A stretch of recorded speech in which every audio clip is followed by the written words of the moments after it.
Hello friends, and also hello enemies. It's been a hot minute since we've looked at a Mezco product, so today we will be focusing on Mezco's new Rumble Society Slugfest. There's been some mixed opinions on this guy is what I'm hearing, so I'm interested to take a look at him and see what the fuss is about. Really nice kind of minimalistic illustrations all over the box. Lots of what seems to be blood spatter. I'm not here to judge. Apparently this guy's specialties are junk, moonshine, and repair. And also maybe fighting, it seems. So let's open him up. The Razor of Justice and also Rust. Small and dangerous, just like me. Instructions for the light up head.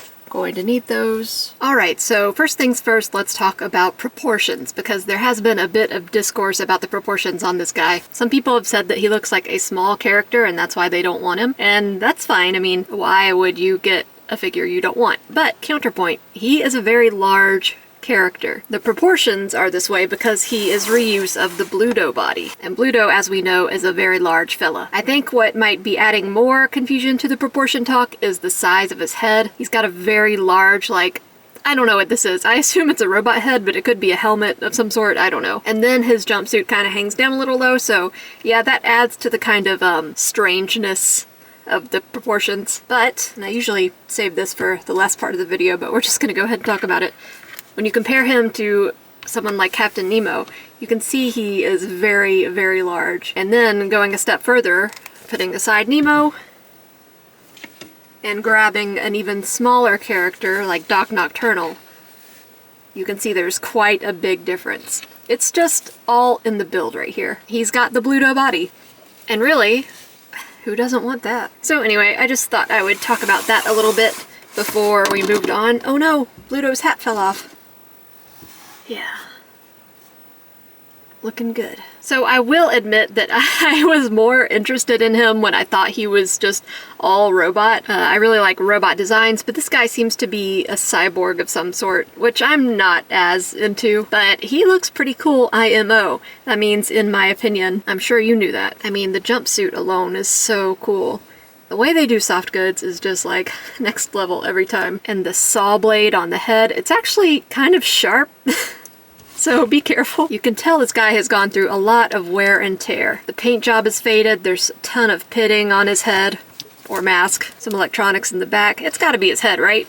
I really don't know. A really cool logo on the back, Pete's Discardatory, with an angry looking pirate child. What interests me is this coloration, this gray going down to the more normal flesh tones. I'm wondering if it's like some kind of corruption from the robotic components. I don't know. Tiny Zipper. Will you work, Tiny Zipper?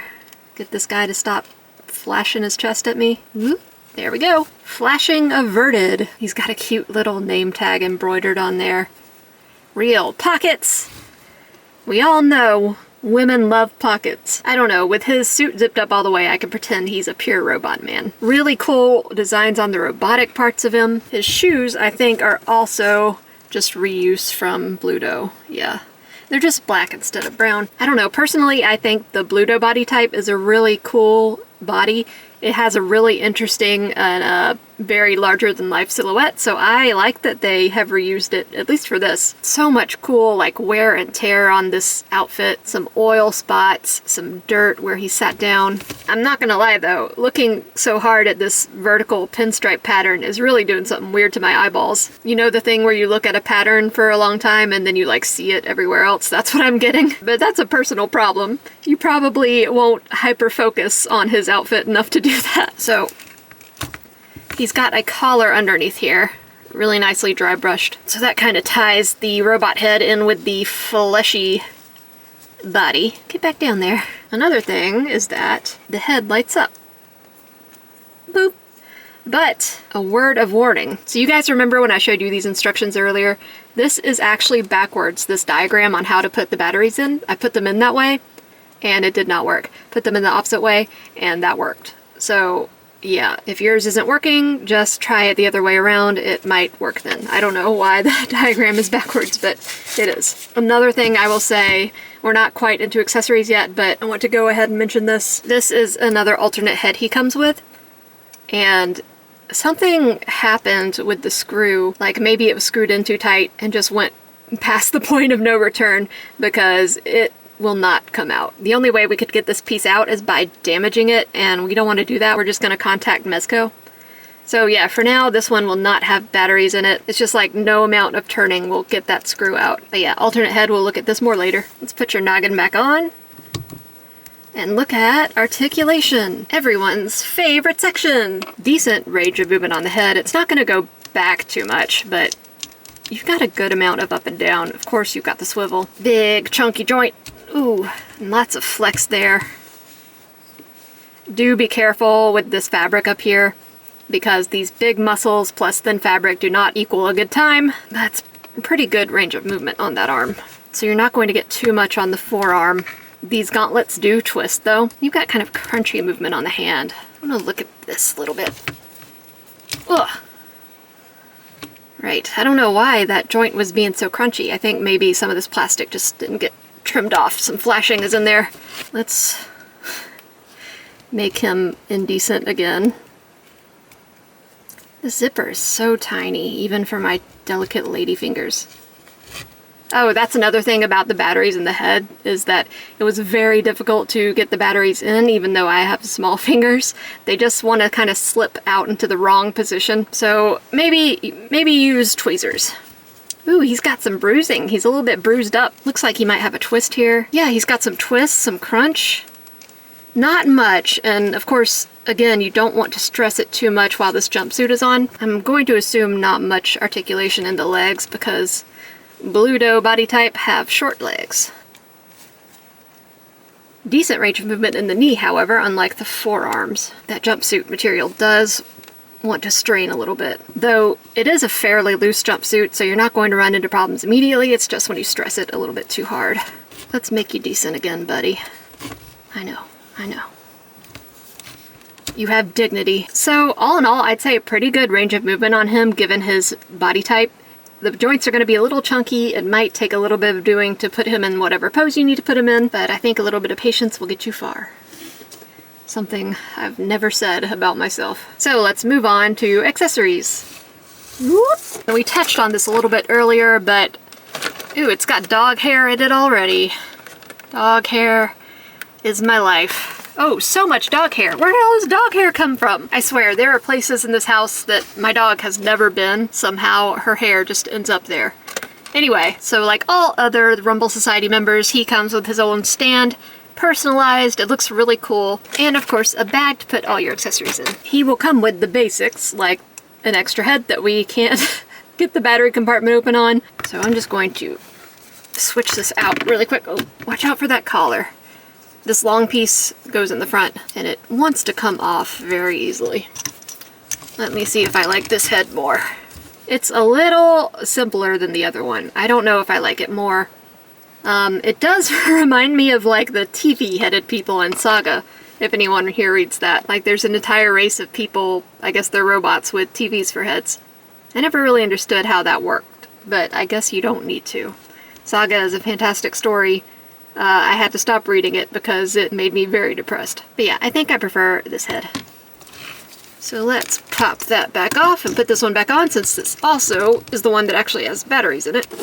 Hands. It's not an accessory set without hands. You've got 2 extra right hands, one with the devil horns and one that's kind of a relaxed hand, and 3 left hands. This is also kind of a relaxed hand. This seems to be a holding things hand. I'm not sure though. I'm going to have to mess around with them a little bit because these are not standard shaped hands, so I don't really know how exactly the weapons are going to fit into them. And also the weapons aren't standard either. You've got this, which is super cool. It's another arm attachment, but it's not a hand, it is a drill. And the bits rotate independently. This drill looks just like the one on the prawn suit in Subnautica. I'm really being a top tier nerd today, talking about comic books and then video games. But yeah, this is a really, really cool hand. Drill, arm. Which one should it go on? Maybe the red one? I don't know. Yeah, I like that better than any of the hand options. That's very, very cool. But he can't have drill arm all the time. Gotta pick things up. A man of his size and strength can utilize all sorts of things as a weapon, including a whole anvil. So this anvil is very cool. It is ancient. It has seen a lot of work. Lots of pounding going on with this anvil. It's attached to a chain, which he can whip around and throw at people. What's nice is that there's this lobster clasp on the anvil, so if you don't want it attached to this chain, just unclasp that and you can just have a regular anvil. Another weapon is this crazy double-headed axe, forged from reclaimed junkyard materials. There's some like jagged pieces of metal in it. It looks pretty gnarly. Of course, what are you going to do after work is over? Drink! A beautiful bottle of moonshine, and the cork even comes out, which is very, very cute. You could put actual moonshine in here. Only like 2 drops, but still. And my favorite accessory, you all knew that though, is this weird robot spider dog. Bark, bark. He has a name, I forgot the name though. Something the arachno dog. Techno arachno dog. Very strange, but also very cute. Articulated jaw, it can open very, very wide for clamping down on intruders' arms. Not much articulation on this one aside from that, but these legs do rotate side to side individually. The head will also go side to side. I think it's on a ball joint. Yeah, it's on a ball joint, so it can rotate around a little bit, but this section in the back is going to impede any kind of looking up, which is a bit of a shame. Like maybe if this part could have been removed, he could look up a little bit more. So he will also come with this chain leash, but this also has a lobster clasp. So if you want him off the leash, then he can free roam. Though I recommend if you're out and about, always keep your arachno robot dog on a leash. I mean, call me a freak, but that dog cute as heck. The only real weapon for him to hold in the traditional sense is this axe. Everything else is going to be like something that's just going to be loosely held in a hand, like this ring or the leash or whatever. So I just want to see how this hand will wrap around this handle. And it works pretty well. The hands are a little bit rubbery, so they go around this handle pretty nicely. And even this big axe, which looks enormous on its own, kind of is dwarfed when you put it in his hand and attach it to him. He's just a very big guy. So yeah, I think this is a pretty cool set. Minor issues with the heads aside. I mean, for me though, the robot dog spider thing really makes it. I can understand why people weren't that into it because of the proportions. It does make him look a little odd if you don't see him in front of you or have him against other characters to compare. But it is just that they're using that Bluto body and it is a large, differently shaped body. Very large up top, small legs, and the head does look a little oversized. That plus the arms is just putting all the mass up here, and so this area is going to look very small comparatively. But he is a super cool figure. The accessories he comes with are awesome. Once again, I love this drill arm. If it was up to me, this drill arm would be on him 24/7. I will admit that I was kind of hoping that Mezco would release some female Rumble Society figures. They've teased a couple, I think, just like so far no word on those. So I was kind of hoping this go around they would release some of them or at least show us more, but that didn't happen. Maybe in the future, or maybe they've just given up on that entirely. They just have some really good female bodies, so I'm surprised they're not utilizing that more. But anyway, that was just a little bit of a tangent just because I'm interested to know what's happening or not happening with that. That being said, the stuff they did show and did release is really cool.